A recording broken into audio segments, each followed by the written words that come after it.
દર્શક મિત્રો, વશિયર બ્રિજને લઈને જે મુદ્દો હતો, એનો જે વિરોધ હતો, મીત દેસાઈ અને રાહિલ શેખ કોંગ્રેસ કાર્યાલય પર ભૂખ હડતાલ પર બેઠા છે અને આજ રોજ છે 7મો દિવસ, 147 કલાક વીતી ગયા છે. ત્યારે અનેક મહાનુભાવો અહીંયા એમને મળવા આવે છે. કોંગ્રેસના ઉચ્ચ કક્ષાના નેતાઓ પણ આવી ગયા. ત્યારે વલસાડ જિલ્લા પંચાયતના માજી સભ્ય એવા ભાવિકભાઈ પટેલ આજરોજ અહીંયા ખાસ વાપીથી એમને મળવા આવે છે. ભાવિકભાઈ સાથે વધુ વાતચીત કરીશું. ભાવિકભાઈ, જણાવશો આજરોજ 7મો દિવસ છે હડતાલનો અને આપ પણ એક જિલ્લા પંચાયત સભ્ય રહી ચૂક્યા છો. વશિયર બ્રિજ મુદ્દે આપ શું પ્રકાશ પાડશો? મારે વશિયર બ્રિજ જે બનાવવામાં આવ્યો છે એ માત્ર ને માત્ર ઉદ્યોગપતિ માટે જ બનાવવામાં આવ્યો છે અને કઈ ધારાસભ્યશ્રીના સ્વાર્થ ખાતરે જ આ બનાવવામાં આવ્યો છે. અગર જનતા માટે જો બનાવેલો હતો ને તો આપણે મોગરામાં લીલાપોરવાળો છે કે મોગરાવાડી છે કે આ પિચિંગવાળો કહે છે ને, આ જે કસ્ટમ ડ્યુટી જે લીલાપુર જતો રસ્તો, ત્યાં બી એ લોકો કહે છે કે ભાઈ અમે આ કસ્ટમનું કંઈ એક ત્યાં ઓફિસ છે જૂની, તો એ જે જ્યારે સર્વે કરવામાં આવ્યું, જ્યારે બ્રિજ પાસ કરવામાં, ત્યારે શું જોવામાં આવ્યું? આજે લોકોને, લાખો લોકોને મુશ્કેલી થઈ રહી છે. ત્યાં આ સરકાર કે આ ચૂંટાયેલા સદસ્યશ્રીઓ કે ધારાસભ્યશ્રીઓ કે સાંસદશ્રીઓને આ નથી દેખાતું. માત્ર ને માત્ર આ પૈસાદાર વ્યક્તિ માટે જ ત્યાં એક ઘર નથી, ત્યાં બ્રિજ બનાવવા માટે. જે મારા મિત્રો બેઠા છે, મીત દેસાઈ અને રાહિલ શેખ, જે છેલ્લા સતત 7 દિવસથી 147 કલાકથી અનશન વિના ભૂખા બેઠા છે અને આરોગ્ય અધિકારીની ટીમ પણ ખાલી 2 જ વખત આવી ગઈ છે, માત્ર 7 દિવસનો એ વખત. તો તમે જુઓ કે આંધળી લૂલી લંગડી અને તાનાશાહીની સરકાર.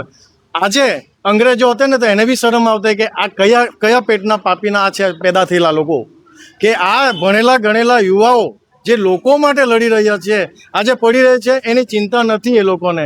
અને માત્ર ને માત્ર આપણે પેલા રીલ્સ હીરો ધવલભાઈ પટેલ એસીમાં બેસીને 10મા મારે તમે જુઓ છો કે રીલ હીરો જ છે. લોકોની ચર્ચા છે આ, મેં નથી કહેતો, લોકો કહી રહ્યા છે, લાખો લોકો. ધવલભાઈ પટેલ, નીકળો એસીમાંથી અને તમે ધ્યાન આપો તમારા વિસ્તારમાં શું થઈ રહ્યું છે. તમારા સાથી પર લોકો નાચી રહ્યા છે તમારા નામના, તો તમે જાગો અને લોકોની સમસ્યાને હલ કરો. તમને જે ખોબા ભરીને જે વોટ આપ્યા છે ને, એ હેરાન થવા માટે નથી આપ્યા છે, સુવિધા માટે આપ્યા છે. તમે જનતાનો નોકર છો, માલિક નથી. આ ખાસ ધ્યાન રાખીને તમે આ તાત્કાલિક ધોરણે પગલાં દેવો. મારી મિતભાઈ સાથે ચર્ચા થઈ તો જાણવામાં આવ્યું કે આપણા વલસાડ જિલ્લાના રાજા એટલે કહેવાય કે આપણા કલેક્ટર સાહેબ એ એમ કહે છે કે જે માલિક એમ કે થોડી જગ્યા આપી છે એટલે આપણે એને પુલ આપી દીધો છે. અરે કલેક્ટર સાહેબ, મારી પાસે એવા 1000 ઉત્તમ જમીન આપવાના છે, તમે એને બનાવી આપશો બ્રિજ? આ શોભા નથી દેતો જવાબ તમારો, બરાબર છે? એટલે આમની તપાસ બી થવી જોઈએ, નિષ્પક્ષ નિર્ણય, જે પણ જવાબદારો છે એની સામે પગલાં લેવા જોઈએ. આટલી મારી માંગ છે.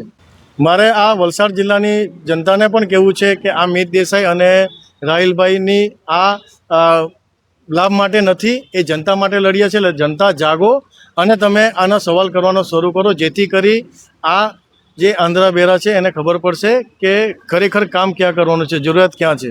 જી દર્શક મિત્રો, તો આજ રોજ છે ભૂખ હડતાલનો 7મો દિવસ અને એક પછી એક અહીંયા કહેવાય કે ઉચ્ચ કક્ષાના નેતા આવી રહ્યા છે. મીત અને રાહિલના ખબર અંતર પૂછી રહ્યા છે અને પોતાની રજૂઆતો પણ મીડિયા સમક્ષ કરી રહ્યા છે. ત્યારે હવે આ વશિયરનો જે અજાયબી બ્રિજ છે, જેની માટે અનેક કાવા દાવાઓ થયા.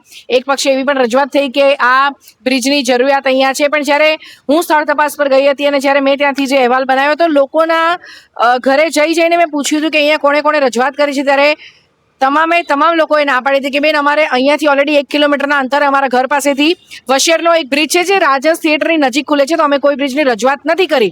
તો હવે રાતોરાત ખબર નહીં કોણે રજૂઆત કરી દીધી. આ સમગ્ર મુદ્દે હવે શું વળાંક આવે છે ને આજે આ જે રાહિલ શેખ અને મીત દેસાઈ હડતાલનો 7મો દિવસ છે, હજી કયું ઉગ્ર સ્વરૂપ આ હડતાલનું આવે છે એ આપણે જોવું રહ્યું. દિશા દેસાઈ, દિશા ન્યૂઝ, વલસાડ.